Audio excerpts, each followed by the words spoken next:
Hey guys, welcome to our first ever video from Lincolnshire Indian Kitchen, also called Link. It comes to you from Links India Society.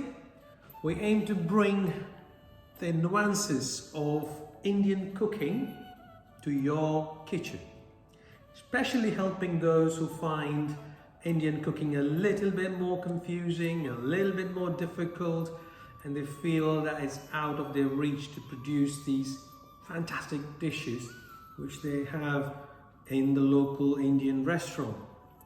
Well, we will help you do that. We will bring you through various videos, some mouth-watering recipes, some fantastic dishes, and also the all-important, easy-to-use cooking tips, which you guys can use at home. Right, there's one big reassuring factor in this. All of our cooks are just home cooks. None of them are professional chefs. So we feel that you guys will be more reassured that as home cooks, we can produce these dishes, so should you be able to. And that's correct. You should be able to produce these dishes. Just follow the tips we provide you. The downside though is our kitchen will be slightly messy and slightly less organized, unlike those of a professional chef. But I'm sure you wouldn't mind that. So just ignore those things and take home the important message which you guys can use to cook at home. Right? So without further ado, let's go to today's show, see what's on offer for you guys. It's a very, very good chicken dish today, cooked by a son, criticized by his own father. Must be a very brave father to do that. However, not very brave, because he is going to use the services of a special guest. Enjoy the video. I'll be back at the end of the video to provide you with a small cooking tip of my own. See you later. Thank you, Shakti, for the kind introduction. In this segment, folks, we're going to watch Addy cook a fine dish, and then I will meet you again with Addy and a special guest who is going to enlighten us. Hello and welcome, viewers of the Links Indian Society. I'm Aditya, and today I'm going to be cooking a dish for our pre-Diwali celebrations. So today we're going to be making a chicken and paneer handi. Obviously if you're veggie, take the chicken out, make it paneer handi. And if you don't like paneer, then take the paneer out, make it chicken, make it lamb, make it whatever you want. So come on, let's crack on. So here we have the ingredients. And we're going to start off with a few tablespoons of ghee. Remember, I'm making this portion for my uni flat, so it's for 6 people. So I'm going to be using a lot of ingredients, but scale it down depending on how many you're making it for. Okay, so our first step is to fry the onions in the ghee. So we're looking for quite a dark brown colour, almost burnt, but obviously not quite. If you are looking for sort of a healthier option, obviously when I normally cook, I want to be a little bit healthier. I'd cut the ghee completely, to be honest, and I'd use a little bit of oil, and perhaps rather than fry the onions, I'll try and sweat them or caramelize them. So keep an eye on them, because obviously they get burnt very easily. Just got to keep stirring, and like I said, we want to get them crispy, we want to get them dark. So this is the colour we want, sort of a very dark brown, not burnt yet, but so this is a good time to take it out. So yeah, so the onions are nice and crispy. Can you hear that? That's the crisp sound you want to hear.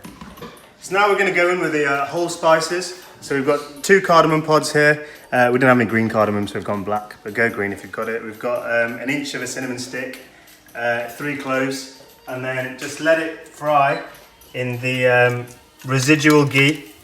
And you don't want to burn them, you just want it to wait till it goes sort of aromatic. Alright, so chuck the tomatoes in. Crushed coriander seeds and some cumin seeds as well. I'll go straight in. I've got some ginger garlic paste, Put, obviously if you've got ginger paste and garlic paste, put 1 tablespoon of each. I've got a mixture here, so I'm going to put 2 tablespoons. This is a big portion, remember, so this is quite a lot. You probably won't want as much to be cooking for 4. And then I'm going to add the onions back in. Okay, so now I've got some green chilies, so go in with the green chilies. And then I'm going to add now the powdered spices. So here I've got turmeric, I've got chili powder. So I'm going to go with 2 teaspoons chili powder. I'm going to go with 1 teaspoon of turmeric. So 1 teaspoon salt. So now you can see the ghee started to separate from the mixture. You can see it, so that means the spices are cooked. We're going to go in with the chicken now, and then we'll add the chicken in. Obviously, so now you've added the chicken in, so turn up the heat a little bit. We want to get a nice sear on this chicken. Keep stirring it as well, because you want to make sure all the chicken is coated in the nice spice mixture we've made. If it starts to get a little bit dry, just keep a bit of water handy and just chuck the water in. Just a tiny bit, don't add too much. Right, so it's looking a really, really good colour. Just come and look at this. Now I'm just going to add some cashew paste. So what I've done here is soak some cashews, about just a handful, put a little bit of water in, blended it, and then now you've got a nice cashew paste. You won't need this much. And now I'm just going to add 1 tablespoon, maybe 1.5, and then I'm going to add probably a cup of yogurt. So I'm just Cashew paste yeah. that you made. How long do you soak it for, and what do you do? I soaked the cashew in the water for, I'd say, about a couple of hours, just to soften it up a little bit. Then I blended it, and then I just sort of added water according to the consistency I wanted. And also I'm going to add one of my favourite ingredients. So I've got kasuri methi here. Just a handful, it doesn't need much, we'll add a little bit more later. So literally just a pinch.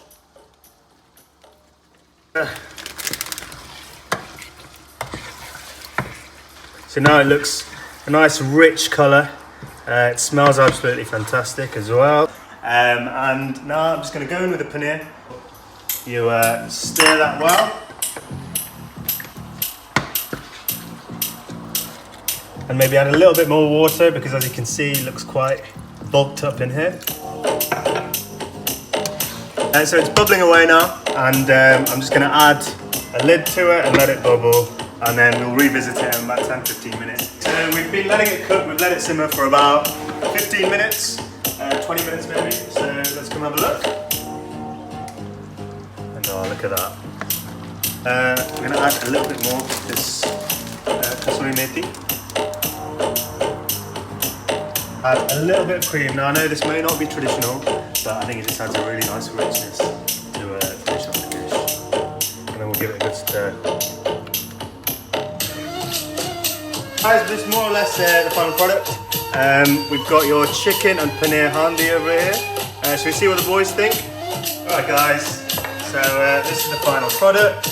Look at this, textures there, flavours there, spices there. Looking very rich, so obviously this dish is never complete without a bit of garnish, attention to detail. That's what I like to think cooking is all about. And got a few chilies there for decoration as well. This is chicken handi with paneer a la Adi. Folks, so we're just going to carry on having a look at Adi's dish today from Sheffield. And it's just not a lad having banter with his dad.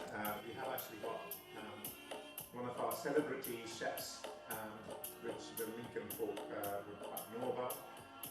She's got her own food blog, and her cakes are absolutely to die for.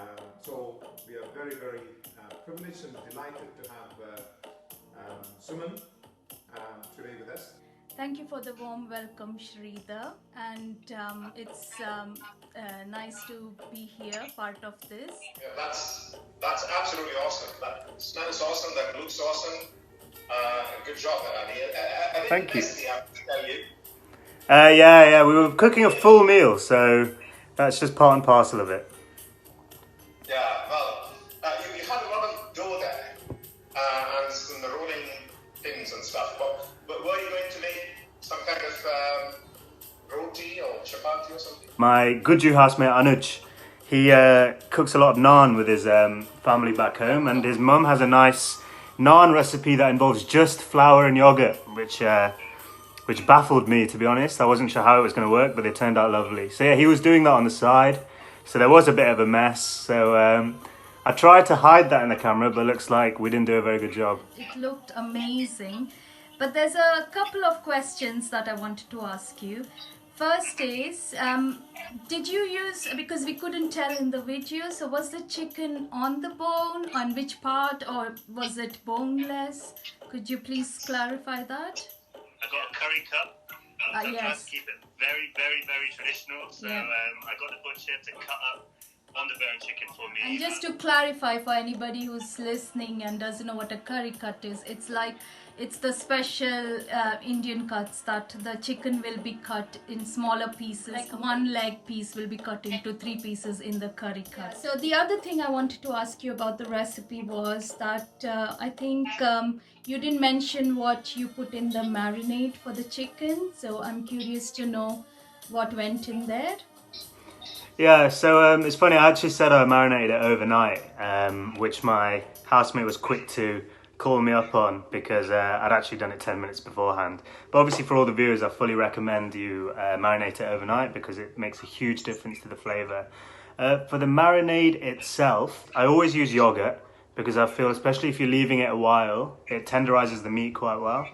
And to the yogurt, I added some lemon juice, some turmeric, some chili powder, and some garam masala. That's usually my very basic marinade. And some ginger garlic paste as well, sorry.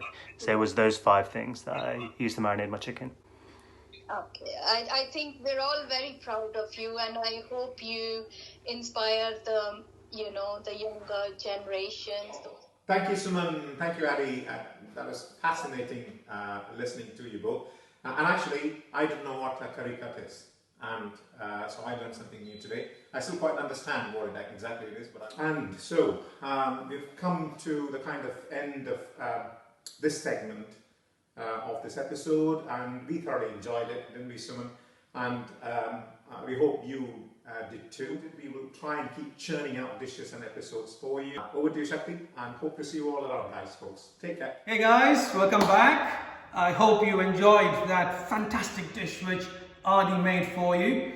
It looked so tasty, didn't it? I enjoyed it. I just felt that that dish was a bit lonely on the dinner table. So I'm going to combine that idea along with my cooking tip of the day. So I've got some leftover rice here, mustard seeds, turmeric, oil, and some ginger paste. This is about 3 spoons of lemon juice, some salt, and some chilies. Okay, so you can just about probably see and hear that the the mustard seeds are popping. Put some green chilies, and in goes the ginger paste. And now you can switch the heat off completely. So you can see that the heat is off. A bit of turmeric, about half a spoon of turmeric, and all the lemon juice goes in. Okay. And then put all the rice in it as it was just heated up in the microwave. Now all we're doing is just mixing it. As you saw, there's no heat. Mix the rice in that lemon flavor. You can look at it, just nice yellow color. And all we have to do is just add some salt and to your taste. And that's your jazzed up leftover rice with lemon flavor and garnished with some coriander, and as you can see there are some chilies there. That's it in about 2 minutes, and that's my cooking tip of the week. So guys, here you have it. Our first ever video coming to you from Lincolnshire Indian Kitchen. All we ask is like and share and please subscribe. Bye for now.